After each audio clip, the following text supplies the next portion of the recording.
Senyap ni sama ada dia tak sure, Dia tanya tengah je. berfikir ke ataupun dia tengah check balik Berapa agak-agagnya lah masa dia tu. Okay. Kalau discharge ni selalunya dia tak lama pun. Usually sebulan macam tu. Sebulan. Sebulan. Sekejap lah. 3 minggu, sebulan macam tu lah untuk dia tak lama pun. Is this best case scenario ke, atau kalau company tu katalah developer tu dah bankrupt dan benda tu documentation masih ada pada dia, title ada pada dia. Bila nak tutup hutang kita akan deal dengan usually bank je lah. Sahaja, okay. Security document.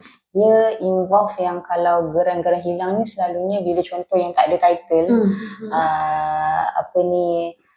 suddenly developer dah keluarkan title, lepas tu owner sendiri tak buat perfection untuk dia punya transfer dengan charge tu, so yang tu bila liquidator take over selalunya kadang-kadang geran hilang kat situ. Sebab kalau dulu dia beli property tu tak ada title, means dekat bank dokumen dia is yang tak ada title lah.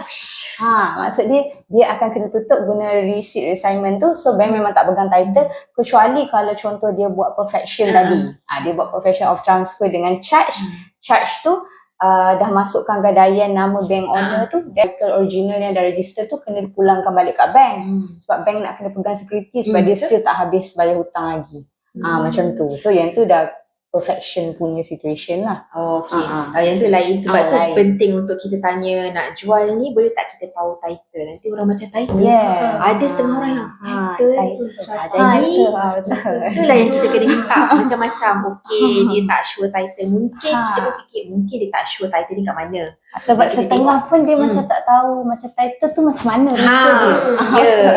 Itu yang kebanyakan orang punya. Macam kadang-kadang bila kita tanya kadang-kadang macam ada tak title? Yang tu yang apa tahu.